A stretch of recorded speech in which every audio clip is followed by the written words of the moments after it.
கிராமத்துக்கு வெளியே ஒரு அமைதியான இடம் இருந்துச்சு. அங்கே ஒரு பேய் வாழ்ந்துட்டு இருந்துச்சு. பேய்கிட்ட ஒரு தோட்டம் இருந்தது.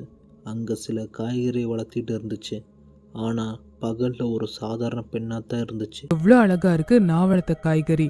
இந்த மாதிரி காய்கறி இங்க யாராலையும் வளர்க்க முடியாது. இனிமே இந்த கிராமமே எனக்கு சொந்தமாக போகுது. அதுக்கப்புறம் அந்த பேய் ஒரு சாதாரண பெண்ணாக மாறி ஒரு கூடையில் காய்கறி எடுத்துக்கிட்டு விற்கிறதுக்கு போயிடுச்சு. காய்கறி விற்கிற பொண்ணு கொஞ்சம் இந்த பக்கம்தான் வருது. இந்த பக்கம் வராம அவ்வளோ வேகமா எங்க போய்கிட்டு இருக்க? நான் உங்க பக்கத்துல தாமா வரேன். வாங்கிக்கோங்க.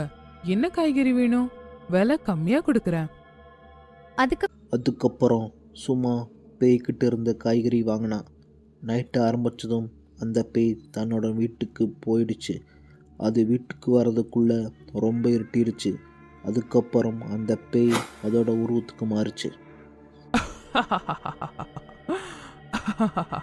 அப்போது அந்த பக்கம் சும்மா பேய்கிட்ட இருந்து வாங்கின காய்கறியை நைட்டு செஞ்ச சமையலை வெட்டி போட்டு சமைச்சா. அதுக்கப்புறம் புருஷனுக்கு சாப்பாடு கொடுத்தா. அடேங்கப்பா, இன்னைக்கு குழம்பெல்லாம் ரொம்ப ருசியா இருக்கே. எனக்கு எப்படி தோணுதுன்னா சாப்பாடு கூடவே என்னோட விரலையும் சாப்பிட்டுருவ போலயே.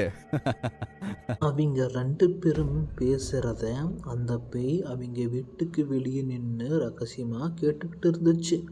அது திடீர்னு சத்தம் போட ஆரம்பிச்சது. சாப்பிடு சாப்பிடு, ரொம்ப சந்தோஷமா சாப்பிடு, இப்ப தெரிய போகுது பாரு.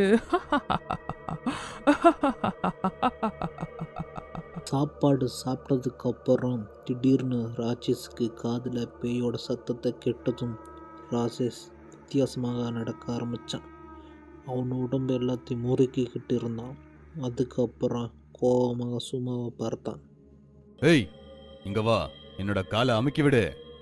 வர நீ ஓவரா போயிட்டே இருக்க. புருஷனுக்கு நல்லபடியா சேவை பண்ணணும்னு தெரியாத உனக்கு? என்ன திமுறா? உங்களுக்கு என்ன பைத்தியம் பிடிச்சிருச்சா? என்ன காலம்க சொல்றீங்க? என்ன கொழுப்பு அதிகமாயிருச்சா உனக்கு? வா, காலை மட்டும் சரியா அமுக்கி விடு. தூங்குற வரைக்கும் அமுக்கிக்கிட்டே இருக்கணும். சும்மா ராட்சஸை பார்த்து பயந்து வேறு வழி இல்லாமல் அவனோட காலை அமுக்க ஆரம்பிச்சான். அடடடடா, இத பார்க்க எவ்வளோ சந்தோஷமா இருக்கு. போடுங்க போடுங்க, சண்டை போட்டுக்கிட்டே இருங்க. நீங்க சண்டை போட போட எனக்கு தான் சக்தி அதிகமாகும். அதுக்கப்புறம் அந்த பேய் பறந்துக்கிட்டே மறுபடியும் அதோட வீட்டுக்கு போயிடுச்சு. அடுத்த நாள் காலையில் அந்த பேய் மறுபடியும் காய்கறி விற்கிற உருவத்தில் மாறி கிராமத்துக்குள்ளே வந்துச்சு.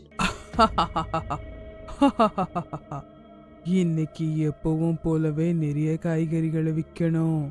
கூடிய சீக்கிரத்துல இந்த கிராமமே எனக்கு சொந்தமாயிடும். காய்கறிமா காய்கறி, ரொம்ப சுத்தமான காய்கறி. வாங்கம்மா வாங்க, விலை கம்மியா கொடுக்கறேன் வாங்க. ஏமா காய்கறி விக்கிற பொண்ணு, என்னெல்லாம் காய்கறி வச்சிருக்க? கொஞ்சம் கூடையை இறக்கி தான் காட்டுறது. அட அக்கா, நான் விக்கிற காய்கறி எல்லாம் ரொம்ப சுவையா இருக்கும். ஒரு தடவை சாப்பிட்டு தான் பாருங்களேன், என்ன நினைச்சுக்கிட்டே இருப்பீங்க. அதுக்கப்புறம் ராமா பேய்கிட்ட இருந்து காய்கறி வாங்கினா.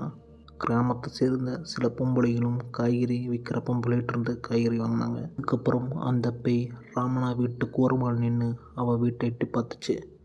அதுக்கப்புறம் வித்தியாசமான சத்தம் போட ஆரம்பிச்சது. என்னங்க, இன்னைக்கு நான் உங்களுக்கு பிடிச்ச மாதிரி சமைச்சிருக்கேன். கொஞ்சம் சாப்பிட்டு பார்த்து எப்படி இருக்குன்னு சொல்றீங்களா? அட, என்ன இது நீ பண்ணிருக்கனா? அது நல்லா தானே இருக்கும். இதுல ஒரு குறையும் இல்ல. ஆனால் அவன் சாப்பாடு சாப்பிட்டதுக்கு அப்புறம் பேயுடன் குரல் கேட்டதும் அவன் நடவடிக்கை மாற ஆரம்பிச்சது. அவன் கண்ணு சிவப்பா மாற ஆரம்பிச்சது. அதுக்கப்புறம் ராமாவை அடிக்க ஆரம்பிச்சான். ஏங்க, ஏன் இப்படி எல்லாம் நடந்துக்கிறீங்க? நான் என்னங்க பண்ண? விடுங்க விடுங்க, என்ன, ஐயோ விட்டுடுங்களேன். என்ன உனக்கு புத்திசாலி நினைப்பா? அப்படின்னா நான் முட்டாளா? பார்க்க எவ்வளோ சந்தோஷமா இருக்கு. இதுக்கப்புறம் இதே மாதிரி எல்லார் வீட்லயும் நடக்கும்.